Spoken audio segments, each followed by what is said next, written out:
Apply பண்ணாமலே job உங்களை தேடி வரணுமா? அதுக்கான ஆப் தான் டிக்விக். TickBig, a one go-to platform for all professionals, freelancers, students, brands and institutions. Rewrite your limits. Sign up now. அபயக்குரல் எழுப்புகிறார் பாஜகவை பார்த்து செங்கோட்டையன். என்னை காப்பாற்றுங்கன்றார்.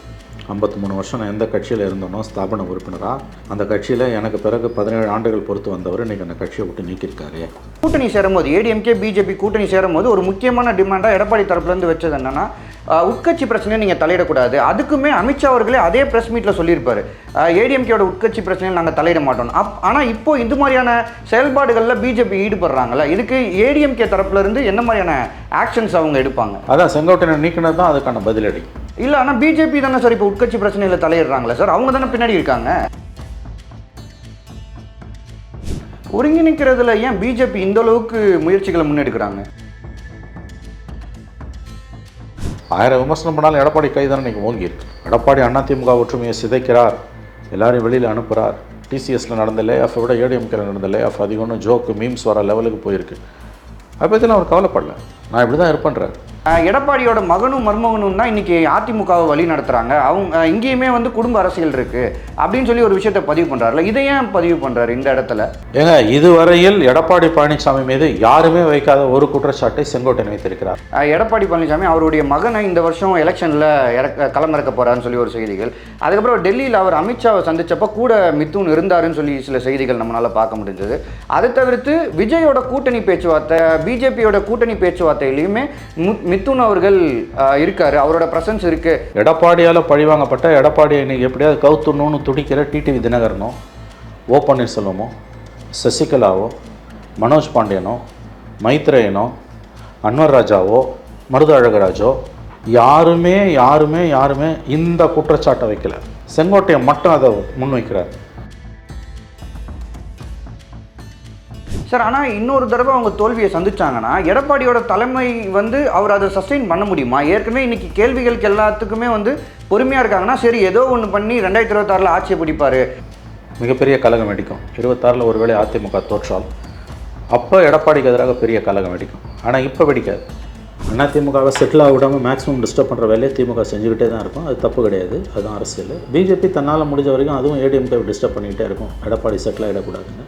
தாவேகா அதிமுகவோட போகிறதுக்கு பிஜேபி ஒதுங்கி நிற்கணுன்றது இது ஒன்றும் சின்ன பசங்க விளையாட்டு கிடையாது. சார் வணக்கம். சார் வணக்கம். நேற்று செங்கோட்டையன் அவர்கள் ஒரு ப்ரெஸ் மீட் கொடுத்துருக்காரு. அந்த ப்ரெஸ் மீட்டில் முக்கியமான டேக்அவே என்னன்னா, அதிமுகவை ஒன்றிணைக்கணும் அப்படின்ற முயற்சிகளில் நான் ஈடுபடுவதற்கு முக்கியமான காரணம் பிஜேபி தான். பிஜேபி தரப்புல இருந்து தான் என்கிட்ட அதிமுகவை ஒன்றிணைக்கக்கூடிய நடவடிக்கைகளில் ஈடுபட சொன்னாங்க அப்படின்னு சொல்லி அந்த ப்ரெஸ் மீட்டில் அவர் பதிவு பண்ணுறாரு. சார், இதை எப்படி பார்க்குறீங்க? அபயக்குரல் எழுப்புகிறார் பாஜகவை பார்த்து செங்கோட்டையன். என்னை காப்பாற்றுங்கன்றார். நீங்கள் சொல்லி தான் நான் எடப்பாடிக்கு எதிராக பேசினேன், கட்சி ஒருங்கிணைணும்லாம் நான் பேசினது நீங்கள் சொல்லி தான். நீங்கள் சொன்னதால் தான் நான் எடப்பாடியோட மோதினேன். ஆனால் இன்றைக்கி எடப்பாடி என்னை தூக்கி வெளியில் போட்டார். இன்றைக்கி நான் நிர்கதியாக நிற்கிறேன். உங்களுக்காக நான் குரல் கொடுத்தேன். ஆனால் இன்றைக்கி நான் அதுக்காக தண்டிக்கப்பட்டிருக்கேன். 53 வருஷம் நான் எந்த கட்சியில் இருந்தோனோ ஸ்தாபன உறுப்பினராக அந்த கட்சியில் எனக்கு பிறகு 17 ஆண்டுகள் பொறுத்து வந்தவர் இன்றைக்கி அந்த கட்சியை விட்டு நீக்கியிருக்காரு. இதுக்கு காரணம் நீங்கள் தான்.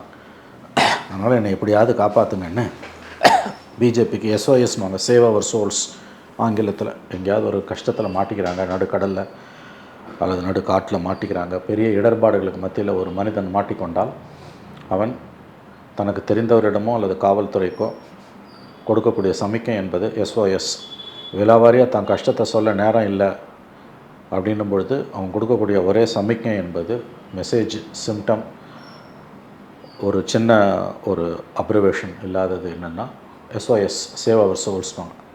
ஸோ பிஜேபிக்கு செங்கோட்டையன் கொடுத்துருக்கக்கூடிய எஸ்ஓஎஸ் தான் நேற்றைய ப்ரெஸ் கான்ஃபரன்ஸ். சார், ஆனால் இதில் நிறையா தேரி சொல்லப்படுது சார். ஏன்னா இப்போ நயனர் நேற்று என்ன சொல்கிறாருன்னா, ரொம்ப பகிரங்கமாக அதிர்ச்சி அளிக்கக்கூடிய விஷயத்தில் ஒரு விஷயத்தை பதிவு பண்ணுறாரு. செங்கோட்டையனுக்கு பின்னாடி திமுக இருப்பதற்கான வாய்ப்புகள் இருக்கும் அப்படின்னு சொல்லி சொல்கிறாரு. ஏன்னா தலைமை இது மாதிரியான செயல்களில் ஈடுபட்டதா எனக்கு எந்த விதமான இன்ஃபர்மேஷனுமே கிடைக்கல. அப்படி இருக்கும்போது செங்கோட்டையனே அப்படி சொல்கிறாருன்னு எங்களுக்கு புரியல அப்படின்ற மாதிரி தான் அவர் பதிவு பண்ணுறாரு. அதுவும் இல்லாமல் அவரே சொல்கிறாரு செங்கோட்டையனோட ப்ரெஸ் மீட்டில் தெளிவில்லை அப்படின்னு சொல்லி சொல்கிறாரு. நயனர் அப்படி தான் பேசுவார். பிரச்சனை செங்கோட்டையன்கிட்ட. பிஜேபியை நம்பி போனால் நீங்கள் தெருவில் தான் நிற்கணுன்றது ஓபிஎஸ்ஸை பார்த்த பிறகும் செங்கோட்டையனுக்கு புத்தி வரலன்னா செங்கோட்டையன் நடுத்தரில் தான் நிற்பார், நிற்கிறாரு, நிற்கணும். ஒரு முதலமைச்சர் தர்ம யுத்தம்னு கோரி நடுத்தரில் போய் உக்காந்தார். சட்டம் ஒழுங்கை பராமரிக்க வேண்டிய ஒரு முதலமைச்சர் தானே சட்டம் ஒழுங்கு பிரச்சனையாக மாறினார் 2017 பிப்ரவரியில். அதுக்கு பிறகு தான் வந்து என்னென்னமோ நடந்தது. ஓபிஎஸ் நடுத்தருக்கு போய் சேர்ந்தார் 6 மாதம் பொறுத்து. இன்றைக்கி 2022 எடப்பாடி கட்சியை விட்டு அவர் வெளியில் போட்ட பிறகு கோர்ட்டுக்கு அலைஞ்சார், எலெக்ஷன் கமிஷனுக்கு அலைஞ்சார். இன்றைக்கி தனிமரமாக நிற்கிறார். அவரோட ஒட்டிக்கிட்டு இருந்த மனோஜ் பாண்டியனும் வெளியில் போயிட்டார். பிஜேபியை நம்பி போனால் தெருவுக்கு தான் ஒருத்தன் வருவான்றதுக்கு ஓபிஎஸ் உதாரணம். அதை பார்த்து செங்கோட்டையனுக்கு ஞானோதயம் வரலைன்னா அவர் யாராலையும் காப்பாற்ற முடியாது. நயினார் நாகேந்திரன் பச்சை பொய்யை சொல்கிறாரு, எனக்கு தெரியாதுன்னு. அவருக்கு எல்லாம் தெரியும். பிரச்சனை செங்கோட்டையன்கிட்ட. இது அதிமுகவில் இருக்க மற்ற தலைவர்களுக்கு ஒரு எச்சரிக்கை மணி. பிஜேபியை நம்பி ஏதாவது பண்ணிங்கன்னா நீங்கள் நடுத்தருவுக்கு வருவீங்க. ஓகே சார், இன்றைக்கி செங்கோட்டையனை வந்து இன்றைக்கி செங்கோட்டையனை கட்சியிலேருந்து நீக்கிட்டாங்க. இப்போ வந்து அடிப்படை உறுப்பினர் கூட கிடையாதுன்ற அளவுக்கு அவரை நீக்கிட்டாங்க. ஆனால் இப்போ கூட்டணி சேரும்போது ஏடிஎம்கே பிஜேபி கூட்டணி சேரும்போது ஒரு முக்கியமான டிமாண்டாக எடப்பாடி தரப்புலேருந்து வச்சது என்னென்னா, உட்கட்சி பிரச்சனையை நீங்கள் தலையிடக்கூடாது. அதுக்குமே அமித்ஷா அவர்களே அதே ப்ரெஸ் மீட்டில் சொல்லியிருப்பார், ஏடிஎம்கேயோட உட்கட்சி பிரச்சனையில் நாங்கள் தலையிட மாட்டோம். ஆனால் இப்போது இந்த மாதிரியான செயல்பாடுகளில் பிஜேபி ஈடுபடுறாங்கல்ல, இதுக்கு ஏடிஎம்கே தரப்புலேருந்து என்ன மாதிரியான ஆக்ஷன்ஸ் அவங்க எடுப்பாங்க? அதான் செங்கோட்டையனை நீக்கினது தான் அதுக்கான பதிலடி. இல்லை, ஆனால் பிஜேபி தானே சார் இப்போ உட்கட்சி பிரச்சனையில் தலையிடுறாங்களே சார், அவங்க தானே பின்னாடி இருக்காங்க. அதை தாங்க சொல்கிறேன், நேரடியாக மோத மாட்டாங்க. அவங்க யாரை யூஸ் பண்ணுறாங்களோ அவங்க மேலே நடவடிக்கை எடுப்பாங்க. செங்கோட்டையனை பிஜேபி தான் யூஸ் பண்ணிச்சுன்றது என்னையும் உங்களையும் விட எடப்பாடிக்கு நல்லா தெரியும். அவர் நேரடியாக உறவை பிஜேபியோட முறிச்சுக்க மாட்டார். மாறா யாரை பிஜேபி பயன்படுத்துதோ அவங்கள தூக்கி வெளில போடுவார். இப்போ பிஜேபி இப்போ ஏடிஎம்கேல இருக்க மற்ற தலைவர்களுக்கு ஒரு வாணி, வேலுமணியோ தங்கமணியோ விஜயபாஸ்கரோ சிவி சண்முகமோ அன்பழகனோ அல்லது வந்து ஜெயக்குமாரோ யாரோ முயற்சி பண்ணுறாங்கன்னு வச்சுக்கோங்க. உதாரணத்துக்கு உங்களுக்கும் இந்த கதி தான், தூக்கி வெளில போடுவேன், பிஜேபி ஒன்றும் உங்களை காப்பாற்றாதுன்றது தான் இதில் கொடுக்கக்கூடிய மெசேஜ். பிஜேபி எல்லா கட்சி உள்வகாரத்துலையும் தலையிடும், அதுவும் கூட்டணி கட்சி உள்வகாரத்தில் ரொம்ப அதிகமாகவே தலையிடும். துரோகமே அதன் முழு வரலாறு. அதனால் வந்து பிஜேபியோட செயற்பாடுகள் எந்த ஆச்சரியமும் இருக்கிறதுக்கு வாய்ப்பே இல்லை. விஷயம் தெரிஞ்சவங்களுக்கு இதில் ஆச்சரியப்பட ஒன்று இருக்காது. ஒருங்கிணைக்கிறதுல ஏன் பிஜேபி இந்த அளவுக்கு முயற்சிகளை முன்னெடுக்கிறாங்க? அவங்க நம்புகிறாங்க ஓட்டு செதறதுன்னு. அது ஓரளவு உண்மையும் கூட. ஒருங்கிணைச்சா தான் ஓட்டு வந்து அதிமுகவுக்கு வரும், அதிமுக வந்தால் தான் பிஜேபிக்கு வரும்னு அவங்க நம்புகிறாங்க. அது உண்மை.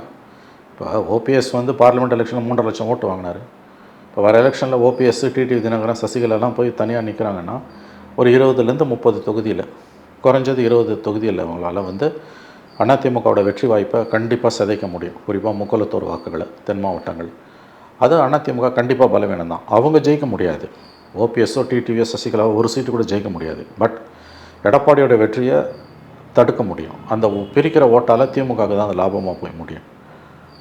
அதனால தான் ஒன்று சேர்க்கணும்னு பிஜேபி விரும்புது. எடப்பாடி எனக்கு வேணான்றார்.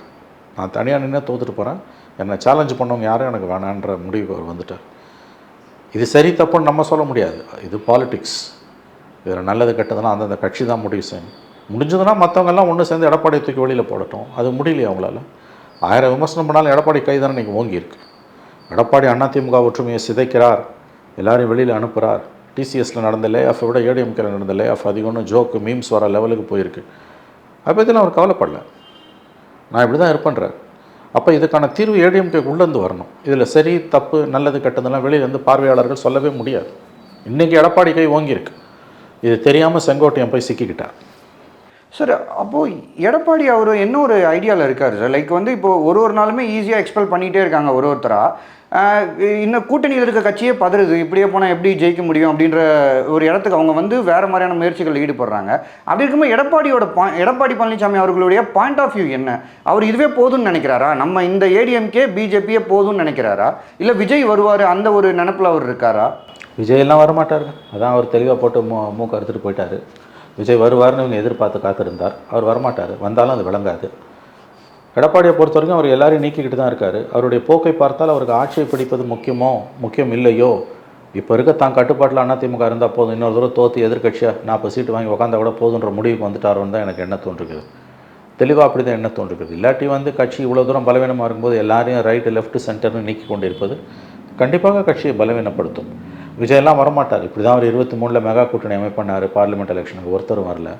அப்புறம் இந்த 6 மாதத்துக்கு 4 மாதத்துக்கு முன்னால் பிரச்சாரத்தை தொடங்கும்போது இப்போ விசிகா வரும், கம்யூனிஸ்ட் வரும், காங்கிரஸ் வரும், ஒருத்தரும் வரல.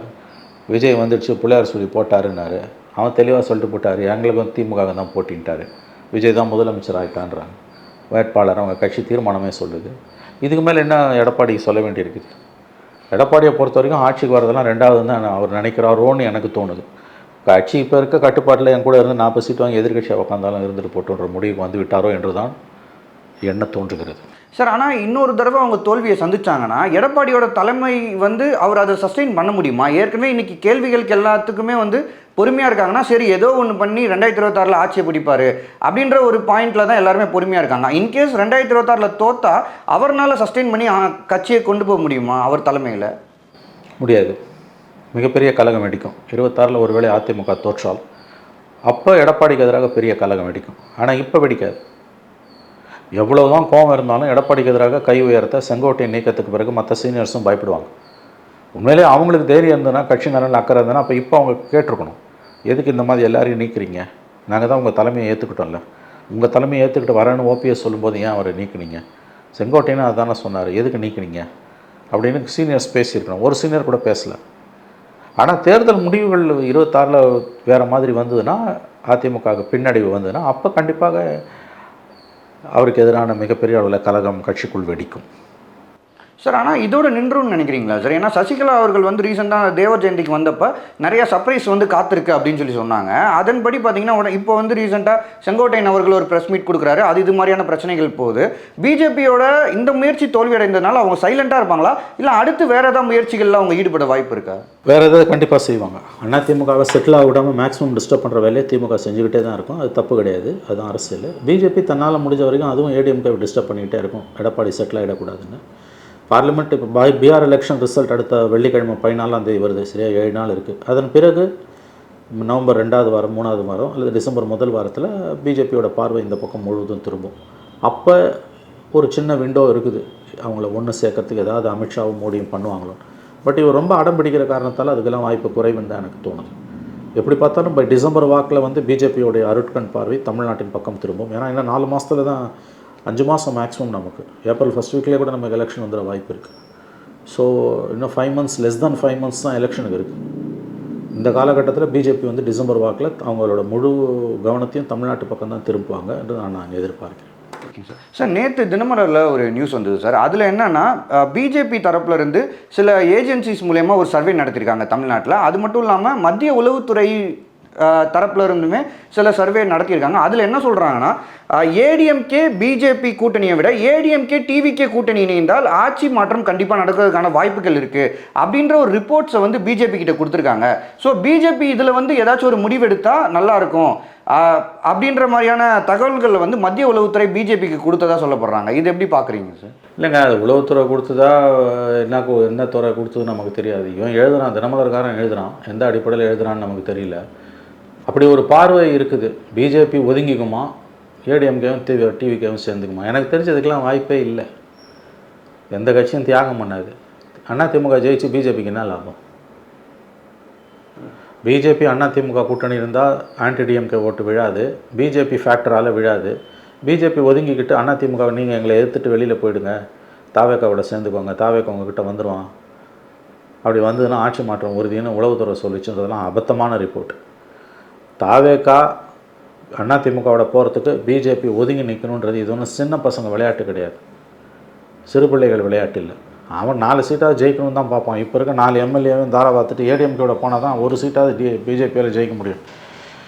ஏடிஎம்கேவோட தாவேக்காவோட தள்ளி விட்டுட்டு பிஜேபி தனியாக போயினானா சைபர் வாங்குவான். அவன் சைபர் வாங்குறதுக்கு அவன் எதுக்கு எடப்பாடியை வந்து தாவேக்கா பக்கம் தள்ளி ஒன்று. ரெண்டாவது, எடப்பாடியை எதுக்காக பிஜேபி சிஎம் ஆக்கணும்? பிஜேபிக்கு என்ன லாபம்? திமுக வரக்கூடாது, எல்லாம் கரெக்டு, தோக்கணும். எடப்பாடி சிஎம்ஐ ஏடிஎம்கே சிஎம்ஐ பிஜேபிக்கு என்ன லாபம்? அவன் எனக்கு அதிகாரத்தில் பங்கு வேணும்னு கேட்குறான்ல. திமுகவை ஆட்சியிலேருந்து அகற்றணும், உண்மைங்க, ஃபைன். அதுக்கு எடப்பாடி தலைமையில் கூட்டணி வச்சுருக்கோம், எல்லாம் கரெக்டு. ஆனால் ஒரு கட்டத்தை தாண்டி, ஒரு எல்லையை தாண்டி போய் மெனக்கட்டு என்னென்னமோ பண்ணி கூட்டணியிலேருந்து வெளியில் போய், இது என்ன சின்ன பசங்க விளையாட்டா? நான் இப்படி போகிறேன், நீ அப்படி போ, அவன் இப்படி வரட்டும், இவன் அப்படி போட்டோம், அவன் இந்த பக்கம் வரட்டும், நீ எந்த பக்கம் போன்ற கதை. அவங்க ஒதுங்கிப்பாங்களாம், தாவக உள்ளே வந்துடுமா, காக் அண்ட் புல் ஸ்டோரின்னுவாங்க. இதெல்லாம் வந்து நல்ல கம்பி கட்டுற வேலையாக தினமலர் செஞ்சுக்கிட்டு இருக்கோம். எனக்கு தெரிஞ்சு அதுக்கெல்லாம் வாய்ப்பு கிடையாது. ஓகேங்க சார். சார் நேற்று செங்கோட்டையன் ப்ரெஸ் மீட்டில் அவர் வந்து அதிமுகவை ஒன்றிணைக்கணும், இது மட்டும்தான் என்னோட குறிக்கோள் அப்படின்றாரு. ஆனால் கூடவே ஒரு சில குற்றச்சாட்டுகளையும் முன்வைக்கிறார். அவர் என்ன சொல்கிறாரு, எடப்பாடியோட மகனும் மருமகனும் தான் இன்றைக்கி அதிமுகவை வழி நடத்துகிறாங்க, அவங்க இங்கேயுமே வந்து குடும்ப அரசியல் இருக்குது அப்படின்னு சொல்லி ஒரு விஷயத்தை பதிவு பண்ணுறாருல, இதை ஏன் பதிவு பண்ணுறாரு இந்த இடத்துல? ஏங்க, இதுவரையில் எடப்பாடி பழனிசாமி மீது யாருமே வைக்காத ஒரு குற்றச்சாட்டை செங்கோட்டையன் வைத்திருக்கிறார். எடப்பாடி பழனிசாமியை மிக கடுமையாக விமர்சனம் செய்கிற, எடப்பாடியால் கட்சியிலிருந்து நீக்கப்பட்ட ஓபிஎஸ்ஓ மனோஜ் பாண்டியனோ அல்லது அன்வர் ராஜாவோ, ஏன் டிடிவி தினகரனோ, சசிகலாவோ நீக்கப்பட்ட அல்லது வெளியேறியவர்கள் இவ்வளோ பேர் இருக்காங்க, புகழேந்தியோ, யாருமே எடப்பாடியை பற்றி ஒரு குற்றச்சாட்டை வைக்கல. அது என்னென்னா, அவர் குடும்ப அரசியல் பண்ணுறாரு, அவன் மகா அரசியலை தலையிடுறாருன்னு. அந்த குற்றச்சாட்டை செங்கோட்டையன் ஃபஸ்ட் டைம் வைக்கிறாரு. நான் 2 கேள்வி கேட்குறேன். இது எப்போ இருந்து நடக்குது? குடும்பத்தோட ஆதிக்கம், மகன் அரசியலில் தலையிடுறது 2017 அவர் சிஎம் ஆனதுலேருந்து நடக்குதா, அல்லது 2021 அதிகாரம் போய் அவர் எதிர்க்கட்சி தலைவர் ஆனதும் நடக்குதா, அல்லது 2022 அவர் ஓபிஎஸ்ஸை வெளியில் தூக்கி போட்டு தான் பொதுச் செயலாளர் ஆன பிறகு நடக்குதா? எப்போ நடக்குது சார்? ரீசெண்டாக லாஸ்ட் ஒரு வருஷமாக பார்த்தீங்கன்னா இது மாதிரியான செய்திகள் அப்பப்போ வருது சார். ஒரு வாட்டி என்ன சொன்னாங்கன்னா, எடப்பாடி பழனிசாமி அவருடைய மகனை இந்த வருஷம் எலெக்ஷனில் களமிறக்க போகிறான்னு சொல்லி ஒரு செய்திகள். அதுக்கப்புறம் டெல்லியில் அவர் அமித்ஷாவை சந்தித்தப்போ கூட மித்துன் இருந்தாருன்னு சொல்லி சில செய்திகள் நம்மளால் பார்க்க முடிஞ்சது.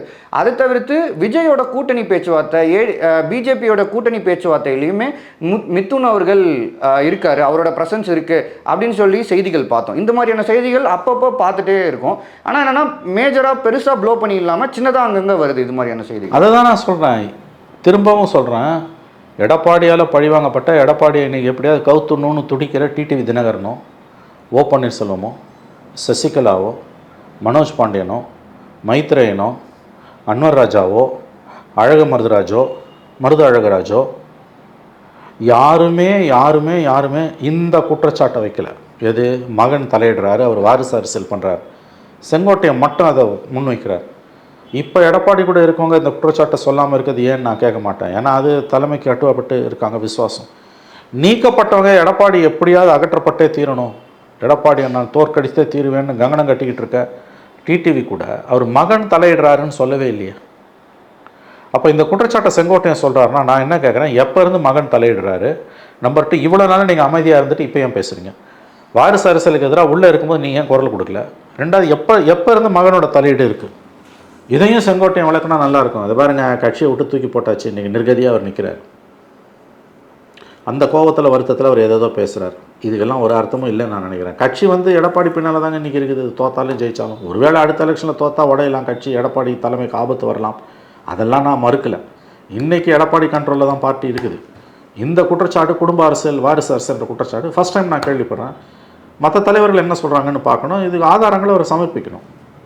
ஓகேங்க சார். சார், இன்னொரு விஷயம், இந்த அதிமுக ஒன்றிணைக்கணும் அப்படின்ற ஒரு ஸ்டேட்மெண்ட் முன்வைக்கும் போதெல்லாம் ஏடிஎம்கே, எடப்பாடி ஏடிஎம்கே தரப்புலேருந்து ஒரு சில பாயிண்ட்ஸ் வந்து முன்வைக்கிறாங்க. அவங்க என்ன சொன்னாங்கன்னா, 2021 வந்து டிடிவி தினகரன் வந்து அன்னைக்கு இருந்த சூழலில் அவரால் வெற்றியை வந்து பறிக்க முடிஞ்சது. ஆனால் இன்றைக்கி அவர் பின்னாடி ஒன்றுமே இல்லை.